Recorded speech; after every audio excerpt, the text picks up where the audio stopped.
Number 1, 13-0 Michigan will face off against number 4, 12-1 Alabama at 5 p.m. Eastern Standard Time in the Rose Bowl to kick off the 2023 college football playoff.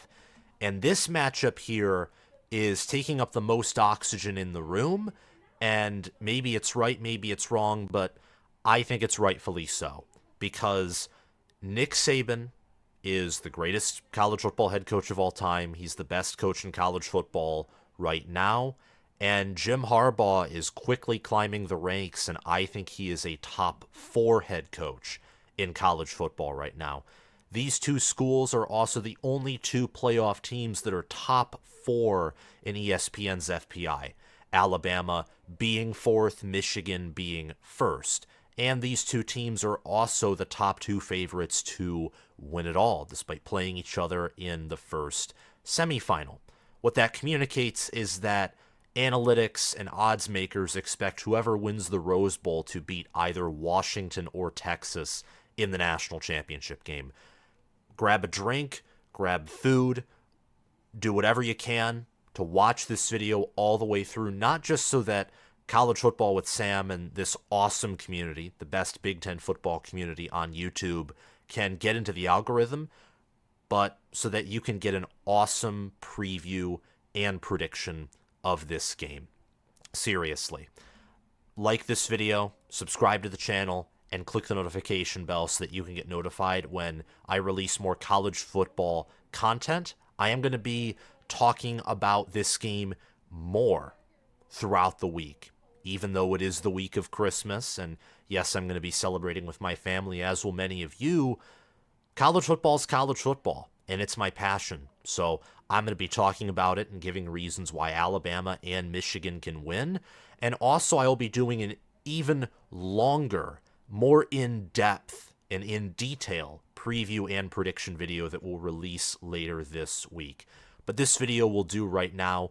Comment your own prediction, analysis, and your thoughts down in the comment section below. You probably see something that I don't see or that others see. You have a new or differing valuable perspective, and combining all those perspectives together helps give an accurate picture of the feel around this game and also around what this game could end up looking like. So your thoughts and your participation is encouraged, and it's also going to be reflected in today's video because I have some polls, or really a poll that I'm featuring in this video that shows the perception surrounding this game via my subscriber base.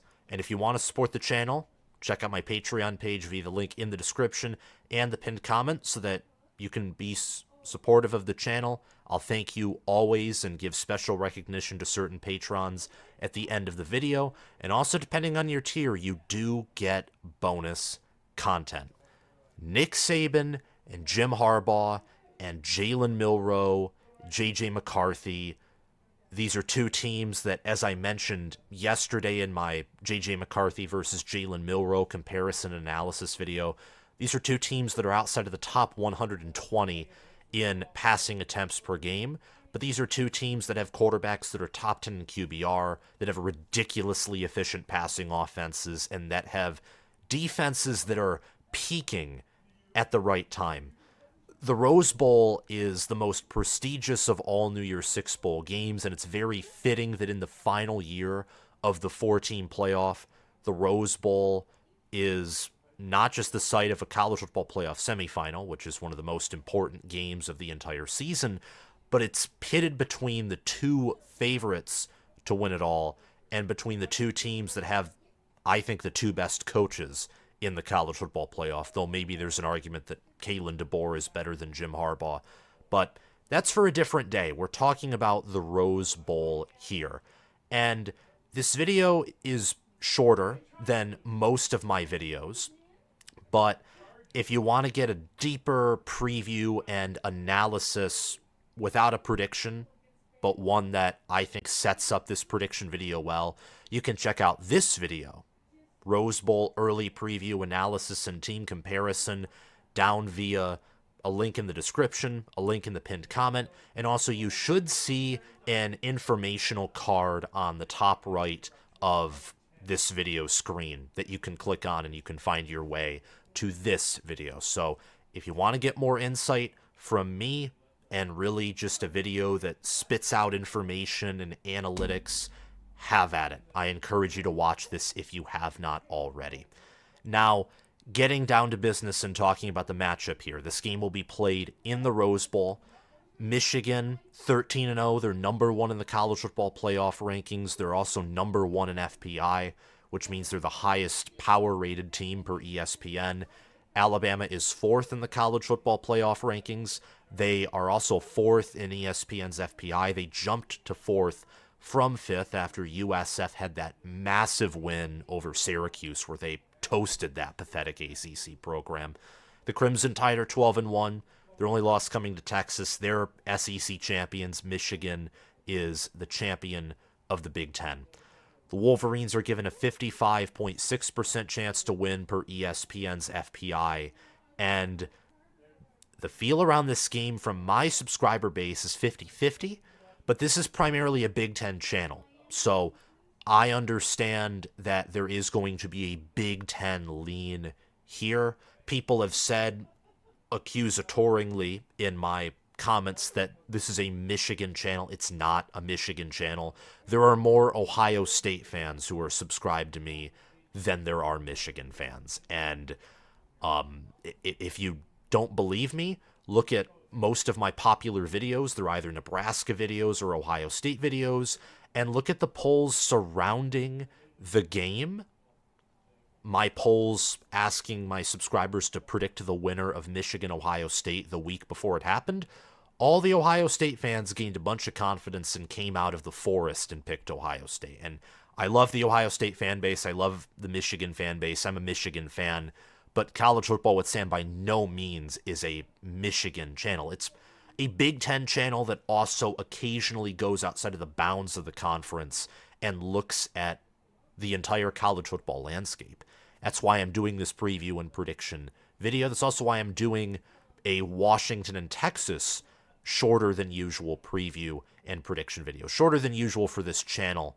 Depending on how well these videos do, I might do these shorter preview and prediction videos in the future as the regular, and then for bigger games, I will go in depth and really zone in once again, because the Alabama-Michigan preview video and analysis that I encourage you all to watch, and I will do so again with another informational card on the top right of the screen, that's a 50-minute long video. And my in-depth prediction video, which will have more specific predictions and some explanations for things, that will probably be a 40, 45, maybe 50-minute long video. So nothing out of the usual for those, but this, I like to experiment, try different things, and we're going to see that here. But getting back on topic, the general sentiment surrounding this game is Alabama's going to win. They're going to expose Michigan. The sentiment from my subscriber base is that this is going to be a close game. It's going to be an all-time classic. You can see that in the fact that out of 4,000 voters, which is extremely high participation for a preview and prediction poll, 54% picked Michigan, about 46% picked Alabama. That's about 2,200 people that picked Michigan and 1,800 that picked the Crimson Tide. Michigan's only favored by 2 per ESPN bet right now, and they're favored by 2.5 from FPI, which roughly translates to, on a neutral field, being given a 55.6% chance to win. These teams are going to experiment. They're going to try new things. Their playbooks throughout the regular season were used up. Alabama had to pull everything out of the bag to beat Auburn and to beat Georgia. Michigan had to pull everything out of the bag to beat Ohio State. But with a month to prepare, with Michigan, I think, is the best assistant coaching staff in the country. Nick Saban is the best head coach in the country with a staff that I underestimated in the preseason, but I'm not going to do here right now. These two teams are going to, I think, play to their ceiling. Very much so. Alabama's ceiling, we really haven't seen them come close to that, I think, this season in one sense. But at the same time, looking at how they've played throughout the regular season, whether it's against Texas or Texas A&M or Auburn or Georgia or Kentucky, there's a lot of variation, a lot of up and down movement. The trend of Alabama has been up, but it's still up and down. It's like a wavelength that's traveling upward at a 45-degree angle, if you can picture that in your mind. That's where Alabama's trending, going up and down and up and down. But every time the valley raises along with the mountaintops, it's this upward trajectory, but one that's not necessarily stable. For Michigan, they started off better than Alabama at the beginning of the season. They haven't had the same level of improvement, in my mind, as Alabama has. In fact, there's an argument that Michigan has gotten worse as the season has gone along. But Michigan, to their credit, also had a schedule that was totally backloaded, where all of their tough games were at the end of the season. Penn State, Maryland was actually one of their toughest opponents, which shows how weak the Big Ten is. Ohio State, and then Iowa, again, one of their tougher opponents, which again shows how weak the Big Ten is outside of Penn State and Ohio State, who I think are definitely top 10 teams. And newsflash, I think Ohio State is one of the top 4 teams in terms of analytics and in terms of who are the best teams. I think Ohio State is one of the 4 best teams, but deserving from that perspective, absolutely not. They had to win against Michigan, and they had to win the Big Ten championship game to get in. Instead, it was Michigan who went 13-0, and Ohio State is playing in the Cotton Bowl. By the way, I'm going to do a preview and prediction video for that game. Let's dive deeper into the position previews, looking at the different roster points. Again, I think Michigan is the best assistant coaching pool in the country. This factors in coordinators, position coaches, strength and conditioning. And Nick Saban, as good as he is, and look, he's elite. He's better than Jim Harbaugh. I just think most of Michigan's assistant coaches by position are better than Alabama's. I think Michigan's coordinators, Sharon Moore and Jesse Minner, are better than Tommy Rees and Kevin Steele. And I think Michigan is the better strength and conditioning coach. And assistants matter. They absolutely do. Now, to a certain degree, this is an incomplete listing for Michigan because Nick Saban has an elite record. He's only lost 1 college football playoff semifinal. That was to Ohio State in the inaugural college football playoff, 4-team playoff. Jim Harbaugh has not won a bowl game since 2015. So there's a strong argument, I think, that Alabama has staff, more so because maybe Nick Saban is that much better of a head coach than Jim Harbaugh is. But I think this staff for Michigan is absolutely incredible.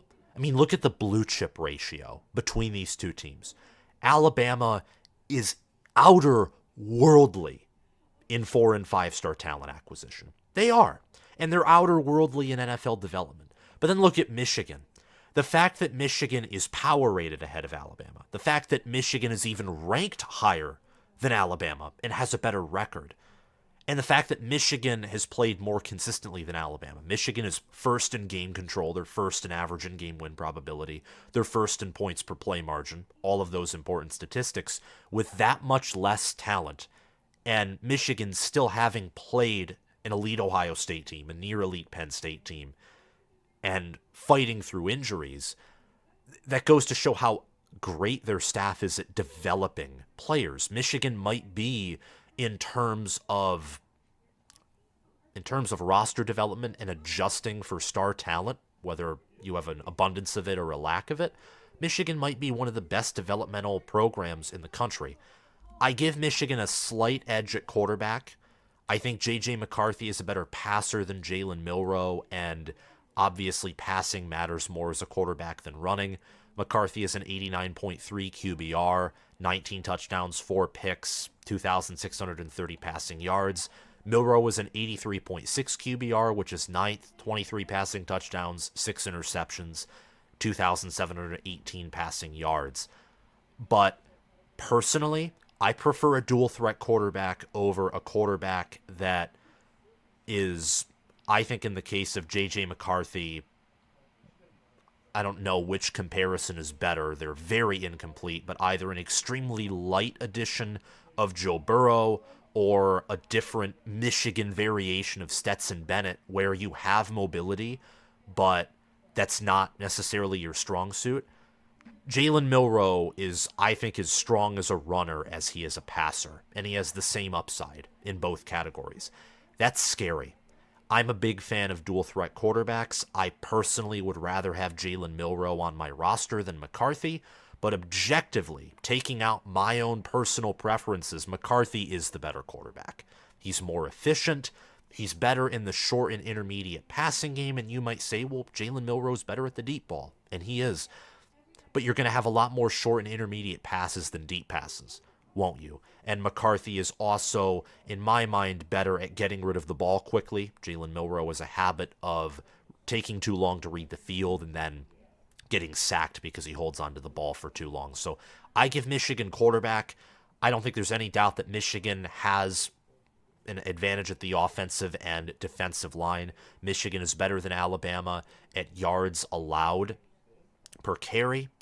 And in terms of pressure, Alabama gets their pressure from Dallas Turner, mainly, who's a linebacker. He's a linebacker, blitzing linebacker, edge player.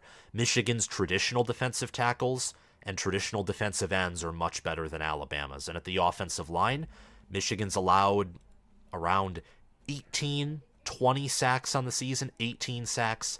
Alabama has allowed 43, and both teams are averaging 4.3 yards per carry. And Michigan has played tougher defenses in the same way that Alabama's defense has faced tougher offenses. So I give trench play to Michigan.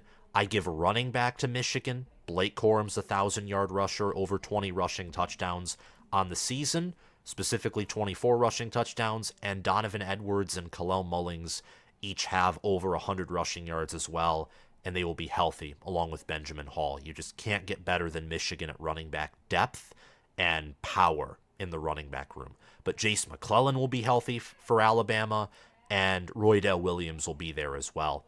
I give tight end to Michigan with Colston Loveland and A.J. Barner, but I have to give wide receiver to Alabama with Isaiah Bond and Jermaine Burton. Jermaine Burton is averaging over 20 yards per reception right now. He has 8 receiving touchdowns and 777 receiving yards. Isaiah Bond leads Alabama in receptions with 44. He has 621 receiving yards and 4 receiving touchdowns, and Bond has really come onto the scene later. Again, with Alabama, they are peaking. They are peaking at the right time with kind of a more wide variety in range of outcomes. Alabama against Auburn will look like bleh, like they did against Texas or like they did against Arkansas, and then against A&M, they play a close game, but they shred a good A&M defense, and against Georgia, they just own the dogs at the line of scrimmage. It's very interesting, and I'd expect Alabama to bring their best to this game. I'm going to make my prediction as if Alabama brings their best to this game. And I think Michigan will also bring their best to this game. Defensively, Alabama no doubt is better at getting pressure. They have 38 sacks compared to Michigan's 33. Michigan has 2 more fumble recoveries, 4 more interceptions. Michigan has 3 pick sixes compared to Alabama's 1, and Michigan's less turnover prone offensively and more ball hawkish defensively. Michigan, I think, tackles better. I think Michigan's more physical on the defensive side. Michigan, no doubt, has the better run defense. They're top 10 in most rushing defense categories, including rushing yards allowed per game, yards allowed per carry, and teams run on Michigan more than they do Alabama. And yet Alabama is inferior to this Michigan defense in rushing yards allowed per game and yards per carry allowed. But they have also faced rushing offenses like Georgia's, which was elite and probably still is, but Alabama found a way to shut them down, especially because Georgia ran on the outside way too much. They struggled against Auburn, but Auburn has a good rushing attack. Texas, they were able to limit Jonathan Brooks in that offensive line, but when it mattered, they just couldn't stop that force up front. And against LSU, you can't blame anyone for letting LSU drive up and down the field on you. That might be a better LSU offense than the 2019 LSU offense. I'm going to give Michigan, this is controversial. I don't think special teams is. I think Alabama with Will Reichard and James Burnip at punter is better than James Turner and Tommy Doman. I'm going to give Michigan secondary.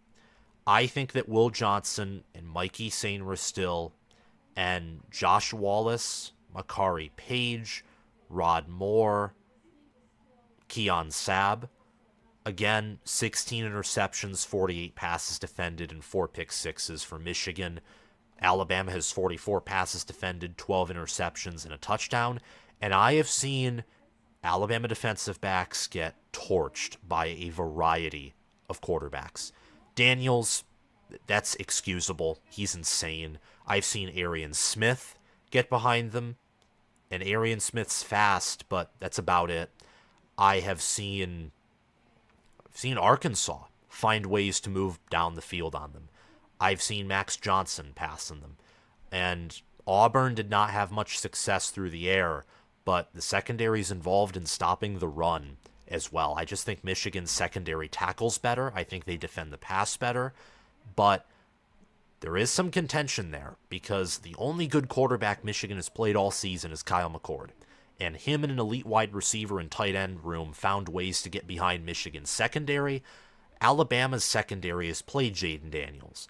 They have played Carson Beck. They've played Quinn Ewers.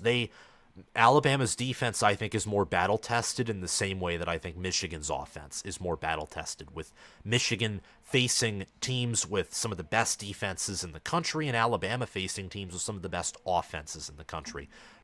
This is going to be a fascinating matchup, and some players to watch in this game, I think, for Alabama are quarterback Jalen Milroe and for Michigan running back Blake Corum. Some other players to pay attention to for Alabama, I would say, is Jermaine Burton, the primary deep threat. Michigan's secondary has had some occasional issues of defending the deep explosive pass, and I think Jalen Milroe will want to connect with Jermaine Burton to exploit that. Watch out for Dallas Turner. He leads Alabama in sacks with 9, and also Chris Braswell.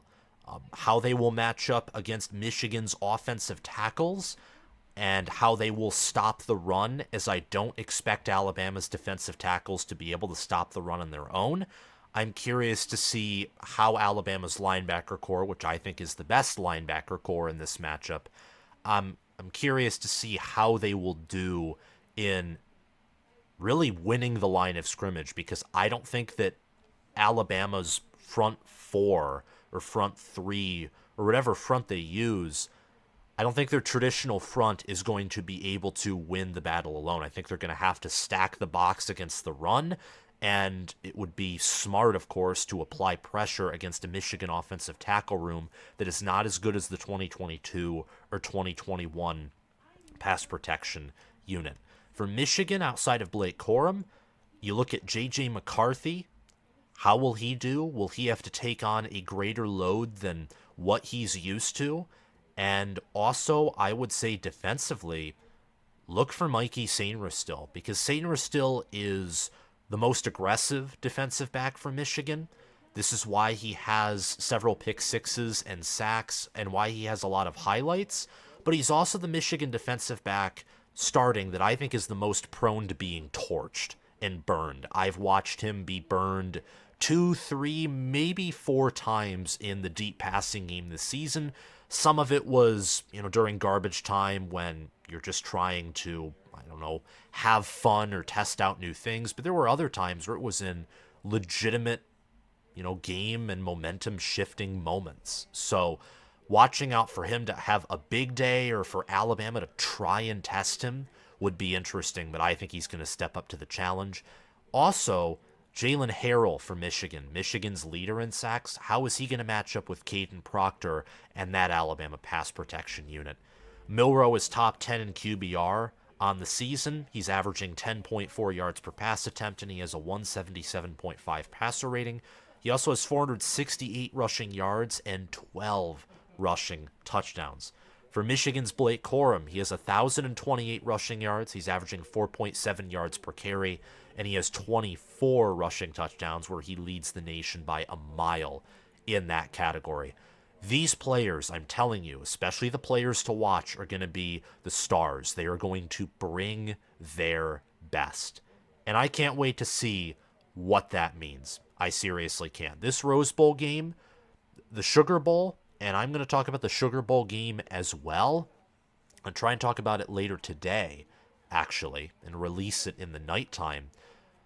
That's going to be a good matchup. And for me, that was actually the harder matchup to decide. This matchup was easier to decide, in my opinion, than the Sugar Bowl. But this matchup, I think, carries more weight.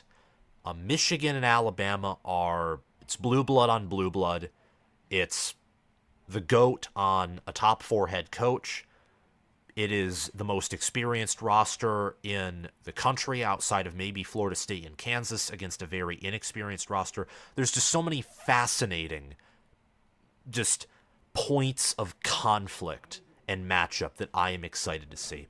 But I ultimately think the team that has the highest ceiling will prevail, because I think that both of these coaching staffs are elite enough to where they will play to their ceiling and they will bring their best. And this year, I think that's Michigan. Not only do I think that Michigan will win, I think they're going to win decisively, because Michigan has played teams in Iowa, Ohio State, and Penn State who have, wait for it, better interior defense than Alabama does. Alabama objectively does not have the same run defense that Ohio State or Penn State have, or that Iowa has. Doesn't mean they don't have inferior defenses overall. I think their defense right now is better than Iowa's because of Cooper DeJean's injury, but I still think that Penn State and Ohio State overall have better defenses. This Alabama team is great. I think they're going to find ways to get the passing game involved, but Alabama is more run-heavy than Michigan. This is something that people miss. People think of Alabama as more of a passing team than they are, because that's how they get their big explosive plays, is a Jalen Milroe run or a big touchdown. But Alabama wants to run the football. They have a higher percentage of run plays than even Michigan does, which is nuts to think about. Michigan has one of the best run defenses in the country. Michigan is allowed rushing yards, but that's because they rarely blitz. Michigan typically sits in soft zone and depends on a 4 or 5 man front to get pressure or shut down opposing run games. We have not seen Michigan send a lot of pressure or blitz much. They like to play it safe at times. I think that Michigan will have not a field day with Alabama, because I think Alabama is too good. They're going to come out with a good game plan, but they will limit this Alabama ground game. And I don't think that Jalen Milroe is a consistent enough passer for him to put the offense on his back and score more than low 20s or high teens against this defense. Alabama, if they want to score close to that 30 mark, which I think whoever wins this game is going to score mid-20s, lower 30s, upper 20s, you're going to have to find a way to consistently run the football. And Michigan's defense, they faced Penn State, they faced Ohio State. Penn State has a good offensive line, and Ohio State's offensive line played one of their best games of the season against Michigan, and they dramatically improved throughout the season in the same way that Alabama's team overall has. The Crimson Tide's offense will not be consistent enough to win this matchup. Meanwhile, with Michigan, I think they will run for over 200 yards. I think this game for Michigan will look a lot like the Penn State game, but more scoring on the account of both Michigan and Alabama. Penn State, their offense is lethargic. They lack explosiveness. They're great against the weak, but against the strong, they suck. Alabama has enough upside, plenty of upside on offense to score on any defense in the country, with Jermaine Burton, Bond, McClellan, and even Roydo Williams, despite not being elite running backs, are great running backs, and they're also capable pass catchers. And Milroe is one of the highest ceiling athletes in all of college football. It's nuts. He's big, arm strength, deep ball accuracy.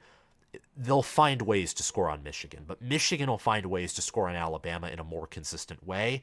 There will be a few fourth down conversions. I think Michigan will average around 4.5, maybe close, but more likely under 5 yards per carry with 200 or more rushing yards. And they'll pass for about 150 as well. The stat profile will probably look similar to the Ohio State game with more rushing yards, because I think that Ohio State's defense, both at defending the pass, but more importantly, defending the run, is better than Alabama's defense overall. The Wolverines' offense will power through with fourth down conversions, power football, and they will prevail. But this game, despite the fact that I think Michigan will control it, it won't be a dominant performance. And with Alabama, all they will need is 1 or 2 more explosive plays than Michigan can afford to give up, and they could win this matchup. Because I think that Michigan is going to be playing ball control, disciplined football, and they're going to be all in with their game plan. I think Michigan could effectively play a turtle game plan similar to Penn State and win, but the consequence of that game plan is if you make one mistake defensively, Alabama could take the lead. They could be right back in the game and in the driver's seat. And Alabama's defense will force punts. I'm not expecting Michigan to go on 5 drives that chew up 8 minutes of clock and Michigan just owns the entire game. It's not what's going to happen here. These teams will feel each other out because they're going to be playing to their ceilings. Michigan will win because I think objectively through analytics, FPI, and what we've seen in 13 games, Michigan has the higher ceiling. And if Alabama somehow has the higher ceiling, well, I'm wrong. But I don't think they do, because against the SEC championship game, I frankly wasn't as impressed as a lot of people were. And I also wasn't impressed with Michigan's performance against Iowa. But I think both of these teams will bring better efforts than Alabama did against Georgia and than Michigan did against Iowa, for sure. I just think Michigan has the higher ceiling, and that's why they're going to win this game. Thank you all so much for watching this video. Remember to like, subscribe, and click the notification bell, and comment your thoughts down below. Thanks to Crash2488 for sponsoring this video as a Heisman patron. Thanks to Spencer Bringhurst for being an All-American patron. And thanks to Will Loftus, Gabriel Calendar, Roaming Gnome, Matthew Sale, Chris Lane, Austin Christmas, and Zubin Zah for being all conference Patreon members. Have a phenomenal day, guys, and Merry Christmas. Bye-bye.